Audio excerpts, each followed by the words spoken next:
Hey, Muiz Mior here. You are listening to Hey Myself podcast. Cue the music, baby.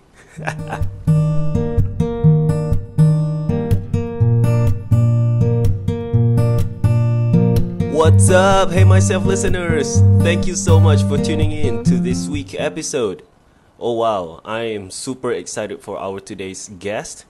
I'm having lots of fun during our conversation actually, but due to some technical errors, we had to make some changes to this week's episode. But don't worry, we tried our best to give you the best quality for today's episode. Grab your popcorn, adjust your seat, and enjoy. Peace out. So, Miss Aina Shafika, welcome to the show. Welcome to the show. Welcome to the Assalamualaikum. show. So, how are you feeling today? Macam mana? Sihat? Alhamdulillah. So far, Alhamdulillah hari ni okey. Sebelum ni pun okey.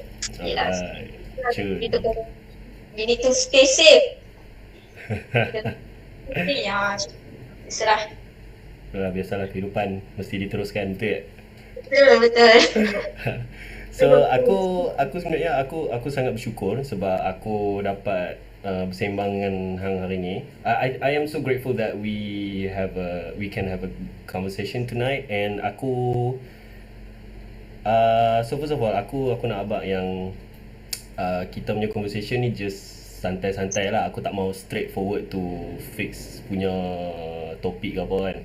And aku pun nak tak fix kepada one language, which means hang boleh, it's okay kita boleh mix English and BM. So nanti YouTube will do their thing, and yeah, so I'm happy that you are here with me tonight to discuss some things. So yeah, thank you. You're welcome. Thank you juga sebab jemput aku. Kita tak bercakap, kita macam tak bersembang lah tentang isu-isu semasa tiba lah, isu-isu semasa kan, macam buat sedikit perbincangan yang ilmiah lah kan, sudah lama dah. So aku rasa berbesar hati bila jemput aku untuk join podcast ni. So thank you juga. Yeah, thank you. Aku sebenarnya macam ni tau. Memandangkan kita dalam awal-awal minggu dalam Ma'al Hijrahan. So kepada muslimin dan muslimat, to all the Muslims around the world that been celebrating Ma'al Hijrah. So salam Ma'al Hijrah to every single one of us, every single Muslim in the world. So aku macam before this hang dah jadi guest dalam episod lepas. And then aku rasa macam I was inspired in during our talk, lebih kurang sejam lebih, tak silap aku masa hari tu. And then aku rasa macam based on your perspective, aku nak sembang more kepada hijrah, you know, and your journey. And aku tengok pun hang ada buat perubahan, small steps into changing yourself to be a better person. And aku rasa macam mula-mula aku nak buat topik ni seorang tau, and then aku nak sembang apa. So aku rasa macam, and then tiba-tiba hang lalu dalam otak aku tau. So aku macam okay, aku nak jemput Aina dalam session malam ni.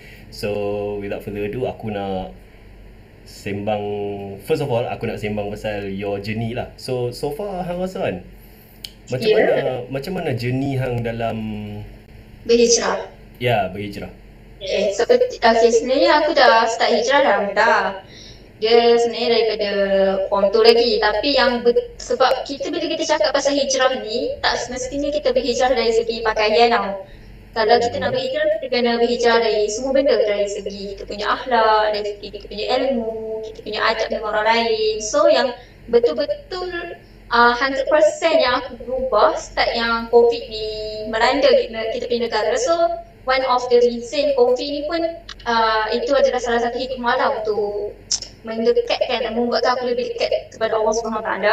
So permulaan aku untuk berhijrah waktu COVID ni, sebenarnya waktu tu ada satu hari tu, di mana waktu tu tahun lepas, di mana aku tiba-tiba rasa macam lost. Aku rasa lost dari macam, aku rasa dunia aku ni kosong. Dia macam kita solat, tapi kenapa kita rasa kosong? Kenapa kita masih rasa tak tenang kan? So dari situ aku cuba carilah kenapa dan aku keep asking myself kenapa aku tak tenang kan. So dari situ aku check balik lah, dari segi macam solat tu kenapa, adakah solat tu ada masih macam ada lompong-lompong dia ke, macam mungkin kita solat tapi kita tak khusyuk, ataupun kita solat tapi kita tak faham makna dalam kita bersolat tu. So dari situ aku cubalah untuk jaga aku punya waktu untuk solat.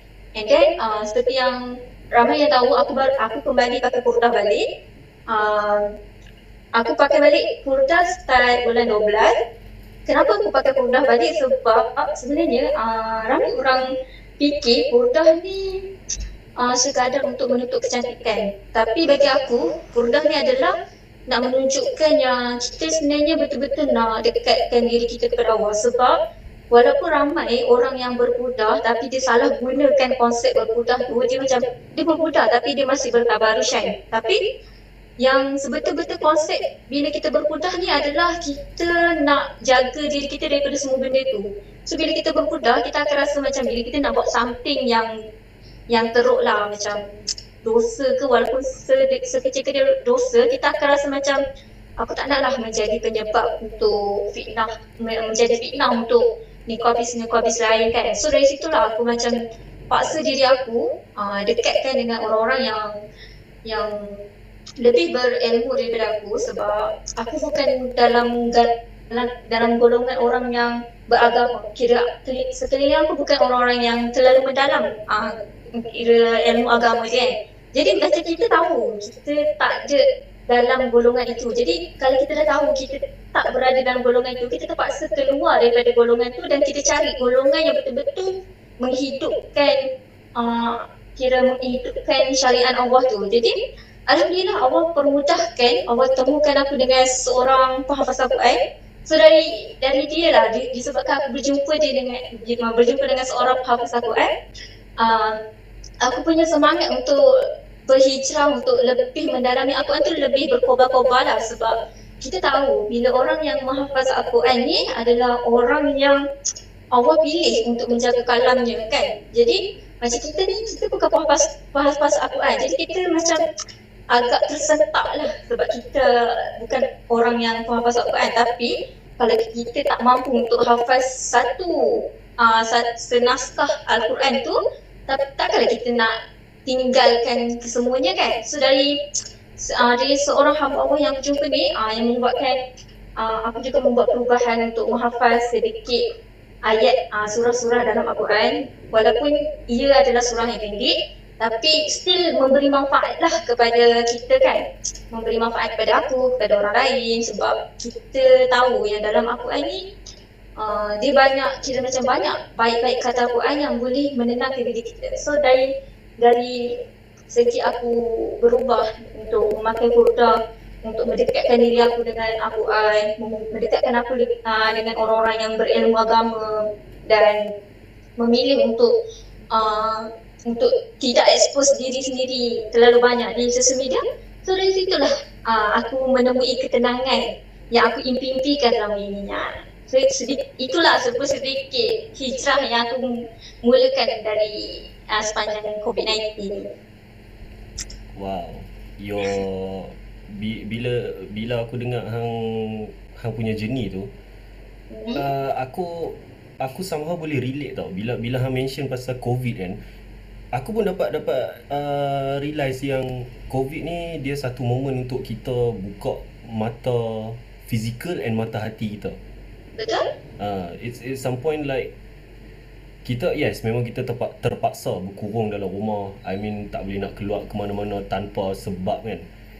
And then macam hang punya journey, at some point you found someone yang membuatkan hang berkobar-kobar untuk hafal dan memahami Quran, betul?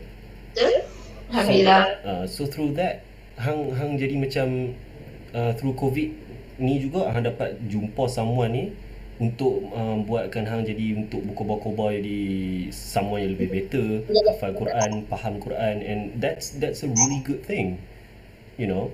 That's really a really big journey leap for you. And then bila hang mention pasal social media kan,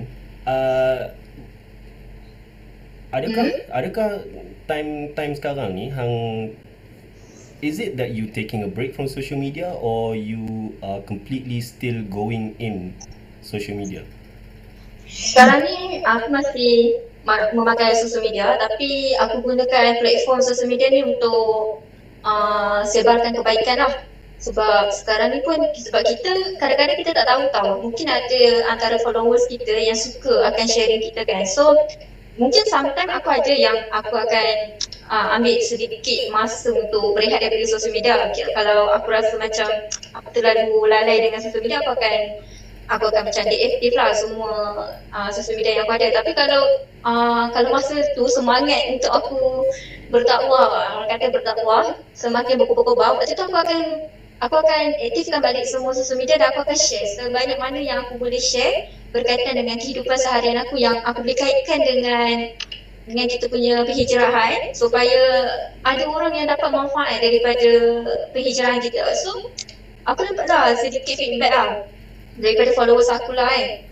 Macam diorang reply aku punya story yang macam sentiasa support lah. Dia cakap teruskan sebarkan kebaikan, sebab kata-kata Aina ni yang membuatkan kita orang lebih semangat untuk berhijrah macam tu lah. Kita nak share apa yang kita buat supaya orang lain dapat manfaat kan. And then memang ada orang yang betul-betul dapat manfaat daripada apa yang kita share tu, dan orang tu keep asking kita untuk keep sharing sebab dia lebih suka pendekatan yang kita gunakan untuk share di social media. So itulah yang aku guna untuk untuk social media lah. So kira macam kita tak gunakan social media tu untuk benda yang salah macam tu. Bila mention pasal yang kita tak tahu siapa yang kita influence dekat social media kan, aku teringat ada dalam satu buku aku baca, title Can't Hurt Me by David Goggins. Ada dalam satu chapter tu dia mention, you will never know who you will influence. Maksudnya kita buat je lah apa pun dalam dunia ni, we do anything in this world, whether it's good or bad, it will have the feedbacks. Tak kisahlah whether it's positive or negative, dia memang akan ada influence. You buat benda baik kat orang akan influence baik dekat you. You buat jahat dekat orang akan dapat influence jahat daripada you. So no matter what are you doing, whether it's good or bad, it's based on your intention. So daripada feedback yang dapat pada followers hang, it's a really one of the biggest achievement that you have got. Yes.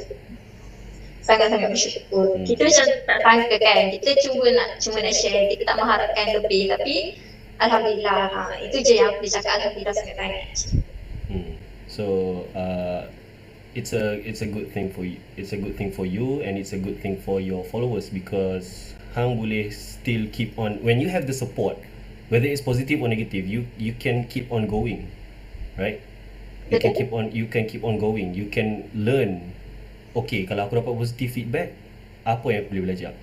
If you get negative feedback, what you will learn from that? Maybe you will have strategy or anything, and that's still a good thing. Okay, so kita dah sembang pasal hijrah, and kita dah sembang pasal social media, yes. Okay, last aku nak tanya, maybe last berkaitan dengan social media. Sepanjang dalam momen hang buat content in social media, hang rasa kan, is it social media is a good place or a bad place for you? Dari segi hang punya perspektif, in your perspective, and dari segi hang punya mental health. Okay, so dari segi perspektif aku akan cakap social media ni memang 50-50 lah. Aku boleh cakap 50-50. Aku tak boleh nak cakap dia 100% bad thing atau 100% positive thing. Sebab kadang akan ada satu masa social media ni akan jadi benda yang paling toxic untuk kita. Sebab kita tahu kan dalam social media ni kita akan bertemu dengan macam-macam orang, dan kita akan lihat juga konten yang macam-macam jenis konten. Sebab bila kita buka social media ni macam-macam benda yang akan di-share, dan macam-macam benda juga yang akan kita jumpa sebagai online friend kan. So aku tak boleh nak cakap dari segi perspektif aku memang tak boleh nak cakap is a good ataupun bad. Dia 50-50 lah. Apa yang aku rasa 50-50. Sebab akan ada satu masa tu aku akan rasa macam dia bagus lah sebab kita boleh mencari juga ilmu dari sosial media lah. Sebab sekarang orang menggunakan sosial media untuk share ilmu kan. Banyak ilmu kita boleh dapat dari TikTok, dari Instagram, Facebook, dan sekarang memang sangat-sangat senang untuk mencari ilmu di hujung jari. Sebab orang tahu waktu COVID ni susah nak pergi belajar secara face to face kan. So orang tu gunakan platform sosial media untuk share ilmu, dan kadang-kadang ada juga live yang macam bacaan Al-Quran, live untuk ceramah-ceramah kan, ceramah ma'al hijrah, semua tu ada dekat sosial media. Itu maksudnya itu dari segi good thing untuk aku, tapi dari segi bad thing akan ada satu masa ni sosial media ni akan buat kita rasa down, sangat-sangat down, yang kita rasa macam kita tak nak approach sesiapa langsung dekat dunia ni, macam tu. Akan ada satu, sebab aku pernah rasa satu tahap itu yang aku rasa macam tak nak langsung berkomunikasi dengan orang sebab sosial media ni sangat-sangat toksik. Kita tak boleh nak baca fikiran orang. Kadang-kadang orang terserang kita secara tiba-tiba walaupun kita tak buat apa-apa, dan kadang-kadang orang tu membuatkan kita rasa macam lost, rasa macam tidak berguna, useless kan. So itu bad side untuk sosial media lah. So dari segi perspektif aku memang 50-50 lah. Tak boleh nak cakap dia mana yang lebih, mana yang kurang. Ya, betul lah tu. Sebab dalam even now, people are consuming content much more. Yes. Yes. So aku rasa macam aku sangat bersyukur sebab ada ramai yang menggunakan social media as a platform to spread positivity, to say that hey, you are not alone. I'm here with you. Everybody's here with you. So if you ever feel alone, no, you're not. So the bad side, yes, aku boleh mengaku lah yang orang-orang sebenarnya orang-orang yang komen negatif dekat post orang lain ni, sebenarnya aku sendiri pun mengaku aku pun dapat juga komen-komen negatif, like not on Instagram but TikTok, yes. And then aku buat bodoh aja. The thing is, orang yang people that left negative comments on your post is actually they are insecure. They are hurt. Dia orang sebenarnya sakit dalaman. Dia orang rasa alone, dia orang rasa macam aku buat benda ni supaya aku dapat attention yang aku nak. And sebenarnya kadang-kadang dia pun nak attention daripada kita juga sebenarnya. So yeah, basically tak function pun kalau komen-komen negatif pun dekat, kalau kita balas balik feedback negatif kan. So it's just let it go. Yes, we need to ignore. Tapi kita dah tengok ada semua orang dia boleh menegur, tapi janganlah teguran kita tu terlalu kasar kan, sebab ada setengah memang akan kita tak boleh nak akui yang semua benda yang kita buat adalah betul. Akan ada certain benda yang kita buat salah kan. Dan bila orang yang menegur tu pun tak boleh lah tegur secara melulu ataupun tegur dengan orang kata tegur tapi tak ada ilmu, tegur tapi tak ada adab. Kita kena win-win situation lah. Seorang ni tegur dengan cara yang baik, yang kita pula menerima dengan cara yang baik. Macam tu, kita tak boleh nak melenting. Tapi itu dari segi teguran yang membina lah, yang memang kita tahu itu salah kita dan kita patut terima teguran tu. What are your thoughts on not being enough? Actually, bila perasaan not being enough ni, bila kita sentiasa tengok orang yang lebih daripada kita, itu sebenarnya punca tau. Itu adalah punca kenapa kita rasa begitu kan. Okay, sebenarnya macam mana aku boleh overcome benda tu, sebab aku ada dengar satu ceramah ni daripada Ustaz Hanan Attaqi.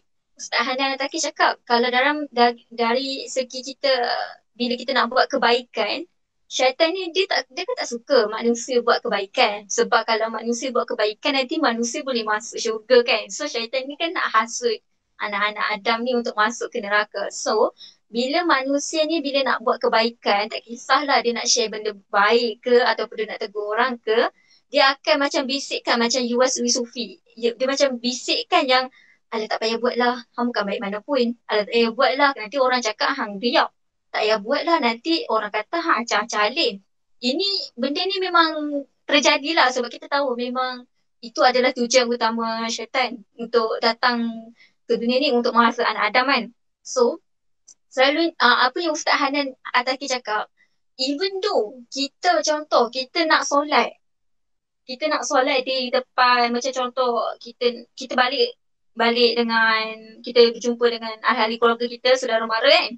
And then mungkin ada certain saudara mara ni yang tak solat. So kita ni macam fikir kita nak lah ajak orang solat tapi kita tak mampu nak bercakap. Kita nak tak mampu nak tegur direct. So kita pun macam mengambil keputusan untuk solat dekat ruang tamu. So dengan harapan bila dia tengok kita solat, dia pun macam nak solat jugalah sebab dia solat. Okay. Tapi akan ada satu masa waktu kita nak pergi solat tu, kita macam dia macam Iwas bin Sofi, dia akan bisikkan dia macam, alah kenapa nak solat dekat ruang tamu? Nanti orang orang cakap hang ni menunjuk-nunjuk.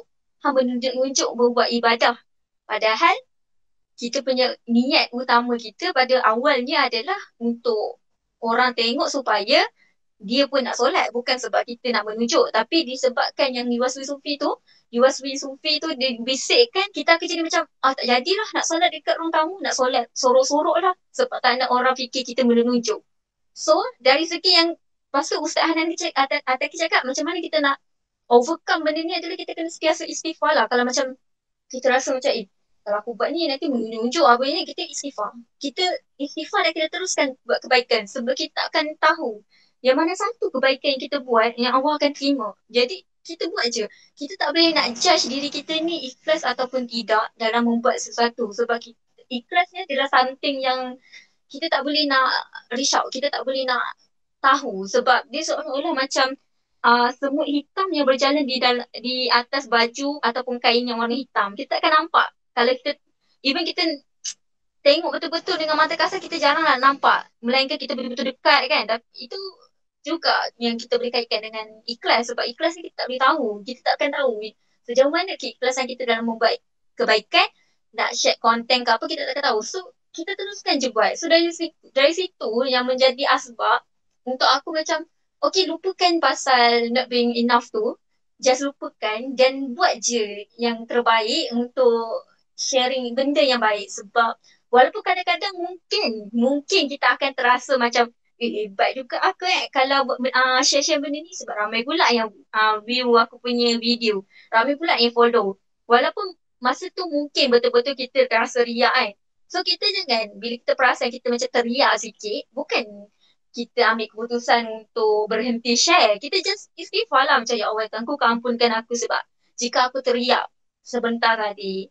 So, dan lepas ni, ya Allah, kau bantulah aku untuk aku sucikan niat aku untuk sentiasa berniat baik, bukan niat untuk beriak. Macam itulah. Itulah sebabkan ni lah yang apa ceramah daripada Ustaz Hanan Ataki tu lah yang menyebab aku rasa macam lupakan segala-galanya, share je benda yang baik. Kalau rasa macam tersikit rasa macam teriak ke apa, istighfar je. Macam tu.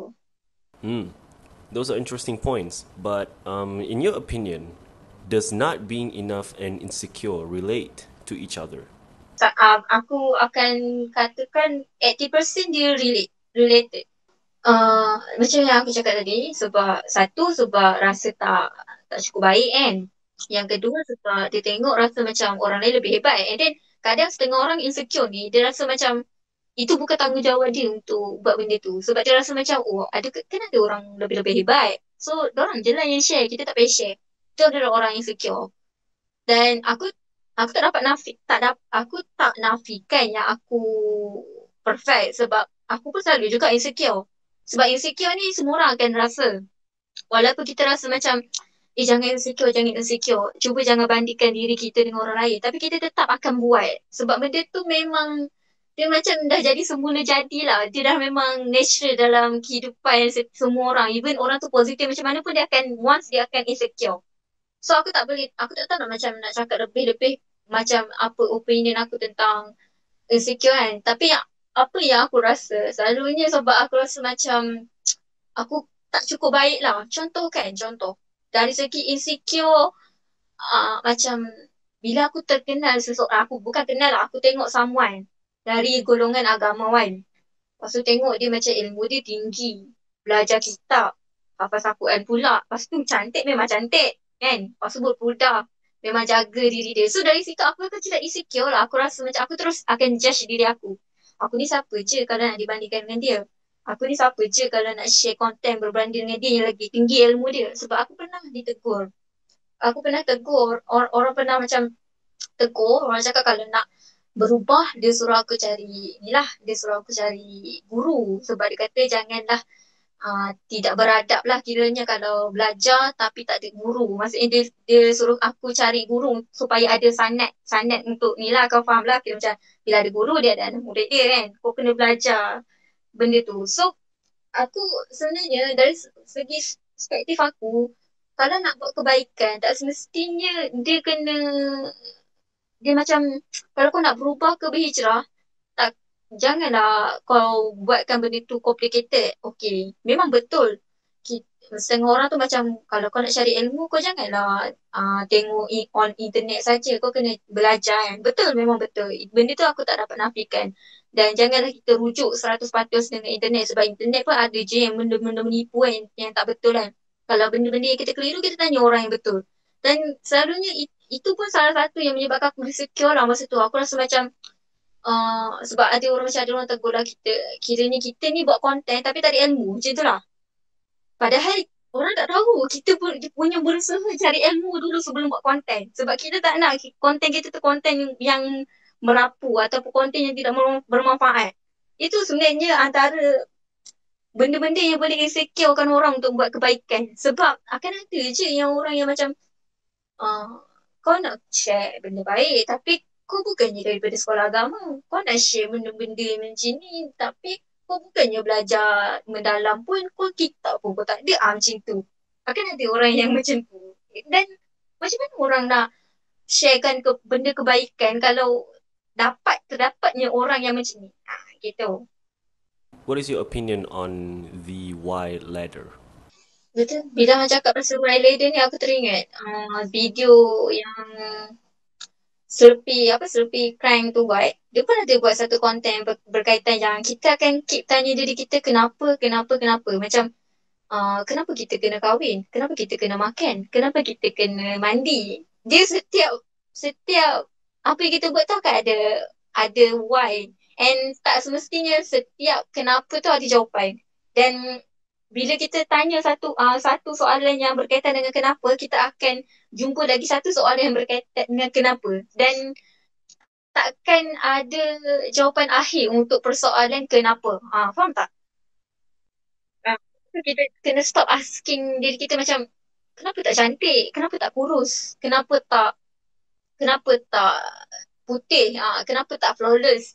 Kita daripada kita kenapa kita buat jangan tanya berulang-ulang kali tapi apa-apa pun kita tak buat maksudnya kita tahu kita kalau kita nak kurus kita kenalah macam mungkin kena diet ke kena exercise ke apa kan tapi ini duduk hari-hari duduk depan cermin duduk tanya kenapa aku gemuk tapi makan banyak faham tak dia maksudnya tanya kenapa tapi dia sendiri tak cari solution tu. And then at the end of the day, dia akan insecure lagi. Gitu. Macam itulah. You can ask why bila you have action lah. Kalau why without action, so dia macam tak akan ke mana lah. Dia akan stay dekat. Orang kata kalau kalau dia macam di dalam satu bangunan, yang ada beberapa tingkat kan. Kalau dia hanya tanya kenapa tanpa action, dia akan sentiasa di level 1. Dia tak akan pernah naik ke level yang tertinggi di dalam bangunan tu. I gotta ask you this. You've been into the relationship world in the past, right? I want to know what are your thoughts on relationship.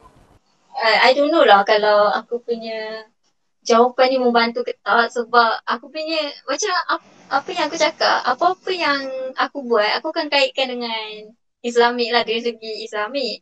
So macam contoh lah kan, aku dah lama dah, kira macam dah dekat 2 tahun dah. Aku memang dah tinggalkan dunia relationship tu sebab Sebab kita tahu kita tak patut pun berada dalam dunia itu sebab kita sendiri yang meletakkan diri kita dalam satu situasi yang berbahaya lah bagi aku sebab bercinta sebelum nikah yang macam tu lah. Aku tak boleh nak cakap lebih sebab benda ni betul-betul sebab aku 100% berubah dari segi perspektif aku terhadap bercinta ni sebab kenapa aku masih menyendiri sekarang ni sebab aku sendiri yang memang tak buka langsung hati aku kepada orang mana-mana orang. Kalau aku buka pun aku hanya one sided love lah. Like macam aku takkan bagi tahu orang tu pun sebab aku tak nak lah kira macam mempunyai perasaan yang tidak patut ada macam tu lah. Sebab tu aku kalau boleh aku nak share aku takut dia akan menyinggung perasaan orang. Sebab aku kalau nak cakap benda ni pun aku fikir 2-3 kali juga sebab aku sentiasa sentiasa ni lah macam dengar ceramah kan daripada selalu yang aku dengar ceramah tu daripada ustaz-ustaz dari ustaz-ustaz Indah, ustaz macam selain daripada ustaz Hana Ataki, ustaz Adi Hidayat, ustaz aduh dah lupa dah nama ustaz Abdul Somad. Banyak lah. So dia selalu cakap yang kita ni tak patut pun nak kenapa kita terlalu memikirkan ajnabi, tak kisahlah lelaki ke perempuan, sedangkan masa kita tu patutnya kita fikir pasal Allah. Macam itulah. Kenapa aku macam sekarang aku memang tak buka hati sebab aku macam fikir kesian nanti suami aku dapat isteri yang pernah bercinta dengan orang lain. Macam itulah yang pernah buka hati pada orang lain. Hati kan kat situ. Sangat-sangat tinggi. So, bila like kali kalau orang tanya. So, kalau orang tanya tu aku macam aku tak cakap banyak pun sebab aku sangat stick sekarang. Siapa-siapa yang datang untuk berkenalan dengan aku ke apa ke semua aku akan tolak lah. Dia bukan sebab kita tahu kita belum ready untuk masuk alam perkahwinan. Jadi kenapa kita nak menerima sesiapa yang datang sebab kita tahu, kita tengok situasi kita tahu kita tak boleh kahwin lagi, kita tak boleh nak komit dengan uh, alam perkahwinan. Jadi kenapa kita nak orang kata apa nak cakap ni satu kata tu dia macam Han tahu benda tu akan menyakitkan Han. Kenapa Han nak masuk dalam tempat tu? Macam tu. Sebab kalau Han macam Han dah berkahwin, Han nak buat apa-apa pun tak kisah sebab benda tu dah Han dah macam perasaan tu dah halal. Kalau Han nak jealous tu pun benda tu tak ada masalah sebab itu halal bagi Han. Itu adalah Han punya pasangan. Pasangan Han yang Han akan ajak masuk ke syurga. Tapi kalau sebelum bernikah ni kalau hang nak rasa marah ke apa ke hang tahu perasaan tu patutnya tak patut pun ada sebab hang pun tahu pun dia jodoh hang ke tak kan. So itu memang aku punya pegangan lah sampai sekarang aku memang tak buka hati pada siapa. Aku macam kalau dia jodoh nanti ada lah. Bila dah rasa macam nak kahwin tu nanti Allah buka lah hati untuk siapa-siapa cinta. So sangat deep je aku punya tu. Selalunya aku biasakan diri. Sebenarnya sebab kita tahu kan kalau kita nak lupakan someone tu kita kena biasakan diri. Yang kedua kita kena memang kena jauhkan, kita kena putuskan apa-apa orang kata apa-apa perhubungan lah macam contoh mungkin dari segi walaupun kita terpaksa delete nombor telefon dia kita delete, kalau kita terpaksa block dia pun kita block sebab kalau itu adalah salah satu cara untuk kita move on, kita buat. Yang penting benda pertama yang kita kena buat, kita kena jauhkan diri daripada dia. Dan kita kena delete apa-apa yang berkaitan dengan dia. Sebab kalau benda tu still ada dekat kita takkan boleh move on. So, kita akan sentiasa macam buka balik, tengok balik, lepas tu menangis, lepas tu tak boleh move on. Lepas tu yang kedua, kita kena cari hobi yang baru tau. Kalau contoh, waktu dengan dia, mungkin kita tak ada hobi kan. Tapi bila kita dah macam dah putus, kita dah break up dengan dia, kita cari hobi yang betul-betul yang bila kita buat hobi tu, kita memang akan lupakan pasal dia. Ada setengah orang, lepas dia break up, dia jadi addicted dengan drama tau. Tak kisahlah drama apa kan.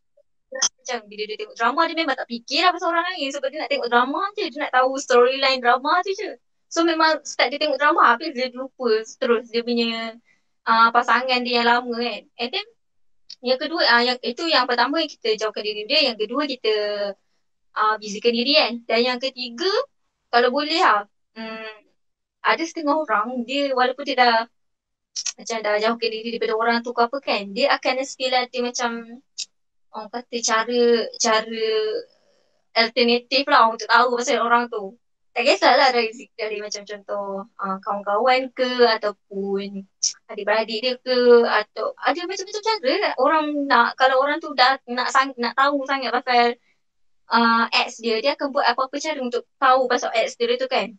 So benda-benda macam tu pun kita kena jauhkan juga. Dan kalau kita nak terbuat tu, it's okay kalau terbuat sekali dua kan. Tapi kalau dah macam kerap-kerap tu, cubalah cubalah untuk jauhkan diri kita daripada benda-benda yang kita duk buat untuk stop dia tu. Apa lagi aku buat rasa yang tu je, yang tiga tu je. Lepas tu yang keempat jangan terlalu fikir lah. Jangan terlalu fikir. Kenapa, apa salah kita Ini perkataan yang paling mudah yang aku jumpa lah. Sebab setengah orang, kenapa dia tak move on? Sebab dia tak boleh nak maafkan, sama ada dia tak boleh maafkan diri dia ataupun maafkan pasangan dia. Dia akan keep blaming each other. Dia macam, salah dia ni, sebab tu kita orang putus. Salah aku ni, sebab tu kita orang putus. So, cara yang terbaik adalah kena memaafkan. Kita kena memaafkan, tak kisahlah. Buat contohlah, kita benci sangat dengan kita punya pasangan tu. Kan? Tapi, kalau kita nak move on, kita kena maafkan dia. Kita bukan maafkan dia untuk kebaikan dia, bukan. Tapi kita maafkan dia untuk diri kita boleh move on. Kita cuma maafkan dia supaya diri kita rasa lebih tenang. Terus supaya kita boleh move ke mungkin nak boleh move ke another relationship ke ataupun move untuk be a better person ke kan. So kita kena maafkan dia. So ini aku boleh kaitkan lah. Ini bukan dari segi relationship lah. Dia relationship tapi bukan relationship yang that kind of relationship lah. Dia macam ada seorang ni yang memang aku sangat-sangat benci. Sebab dia ada buat something yang aku tak suka. Jadi aku sangat benci. Aku tengok muka dia pun tak boleh. Tapi bila aku dah jumpa satu kata-kata ni yang macam kita kena memaafkan orang tu untuk diri kita rasa lebih tenang. Bukannya untuk kita nak untuk dia, untuk kebaikan dia kita maafkan, tapi untuk kebaikan diri kita kan. So aku macam okey lah, aku maafkan dia untuk kebaikan diri aku. And then end up aku boleh lupakan apa yang dia buat. Aku pun boleh macam boleh move on, boleh rasa lebih tenang. Itu je lah, empat. Itu je lah. Bukan not religious punya cara. Okay, the next question that I'm about to ask you will be one of the most debatable questions for the entire time. Are you ready? Alright. Men or women? Who's more complicated? Of course I akan cakap perempuan. Aku perempuan. Aku ni perempuan yang paling complicated. Sebab we have, kira macam kita orang ni kan ada macam terlalu banyak hormon dalam badan ni. So setiap hormon tu bekerja sama untuk membuatkan complicated. Lelaki memang betul. Memang ada lelaki yang complicated. Sebab kadang kita tak boleh nak baca fikiran lelaki kan. Kita macam, apa dia nak macam tu. Kita stress juga. Sebab lelaki ada juga yang complicated kan. Tapi se-complicated lelaki, perempuan dia complicated. Aku bukan yang tak nak backup perempuan, tapi I sendiri tahu macam tu. Kita expect each other untuk boleh faham all the time boleh faham. Sebab kita takkan yang kita boleh katakan seseorang tu dia boleh berubah mengikut peredaran zaman peredaran umur. Nak cakap umur. Sebab ada semua orang dia macam mungkin waktu dia umur 20-an dia macam ni. Bila dia dah masuk 30-an dia macam ni. So kita tak boleh nak expect macam setengah orang ni bila dia kata complicated dia macam dulu macam ni suka macam ni. Kenapa dia tiba nak suka macam ni pula? Macam tu kan. Padahal kita kena faham. Tak kisah lelaki ke perempuan, dua-dua akan keep changing lah untuk dari segi bila dia bertambahnya dia punya umur maka makin bertambah lah kerenah dia. Sampai kan kita tahu kan macam contoh bila Tok dengan Tok Wan kita bila dah tua lagi macam-macam kerenah mereka. Dia pun akan lebih cranky, macam lebih clingy. Dia macam even sekecil-kecil benda pun boleh buat dia terasa, boleh buat dia macam makan hati kan. Padahal kita macam benda tu standard lah kalau nak buat. Tapi kenapa benda tu nak terasa kan? Padahal dulu kenapa tak terasa pun kalau buat benda macam ni. Itu sebab kita waktu tu kita akan rasa macam complicated lah orang-orang tua ni. Macam tu. Complicated lah budak-budak. Dia pun nak apa? Macam tu. Sebab macam budak-budak kita tahu. Macam mana dia pernah bagi tahu? Dia pun baby lagi takkan dia pernah bagi tahu nak susu macam tu kan. Terkejut yang dia mak bapak semua kan. So Jadi macam setiap orang dia memang akan complicated dan complicated dia tu dari segi certainty tu aku berubah bila bertambah je ilmu bertambahnya dia punya umur dia akan so kita tak boleh nak expect lah kita macam mungkin akan satu hari tu kita rasa macam sangat-sangat kecewa kita macam kenapa aku tak boleh nak tahu apa yang dia nak kita macam kenapa aku tak boleh nak dapat detail lagi apa yang dia nak. So, daripada kita pening kepala, duk fikir apa dia nak buat, apa yang dia nak, kita pergi tanya dia. Han nak apa sebenarnya? Han nak makan ke? Han nak apa? Nak tidur ke? Kita tanya. Tapi kita jangan tanya baby yang tadi aku cakap tu. Baby memang tak boleh jawab. So, kita kena sendiri try and error lah dia nak apa kan. Tapi kalau macam yang orang-orang yang boleh bercakap ni, daripada kita duk macam fikir complicated apa semua kita pergi tanya kalau macam dia bagi banyak sangat jawapan kan macam kan ada orang kata pasal perempuan kan tanya nak makan mana ikut awak lah kita kan macam mana lah makan nanti makan McD lah tak sedap lah dalam KFC tak sedap lah lepas tu Han nak makan apa kan itu kan complicated tak sebenarnya semua orang complicated dari segi makan sebab ada memang akan ada setengah orang yang macam alah, taklah makan je lah mana-mana kan. Tapi dia bukannya sebab dia tak complicated. Tapi sebab dia malas. Dia macam malas lah nak fikir benda-benda yang macam ni. Biar aku makan je. Tapi setengah orang yang macam benda benda senang. Tapi Han nak fikir macam kalau aku makan nanti gemuk. Kalau aku makan ni ada manis. Macam tu kan. So at the end of the day kita macam complicatednya perempuan macam tu. Bak makan jangan kita tolonglah jangan apa petik bak makan tu kalau nak cakap pasal complicated. Ya? Sebab makan susah tau. Even ada je lelaki yang macam tanya, kau nak makan mana? Cakap, aku pun tak tahu nak makan mana. Kau nak makan mana kan? Kita makan mamak ada mamak macam bosan lah. Makan benda lain macam ada. Dia buat macam tu. Tak ada. Dia fikir sendirilah. So, sebenarnya dia bukannya kita complicated. Aku rasa sebab kita tak reti keputusan je lah. Nak makan kat mana itu keputusan. Aku rasa itu adalah keputusan yang paling susah lah. Kalau orang tanya nak makan mana. Even even nak cari makanan kat Food Panda pun sampai berjam-jam nak cari. Even dia ada macam ni tau. Contoh tengah lapar. Aku tahu aku tengah lapar nasi. Tapi bila aku buka Food Panda, dia macam nak makan ni ke? Nak makan ni ke? Dah tahu dia tadi nak makan nasi. Tapi tiba-tiba pula bila buka Food Panda tu tiba-tiba pula tengok western food lah. Japanese food lah. Dia macam benda boleh settle dalam 10 minit tapi hang settlekan dalam masa 2 jam. Nak makan je.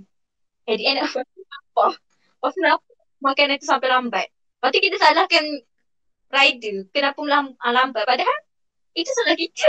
Kenapa suruh cari makanan? Ya. Even COVID ni pun boleh. Complicated tu masih ada tau. Complicated.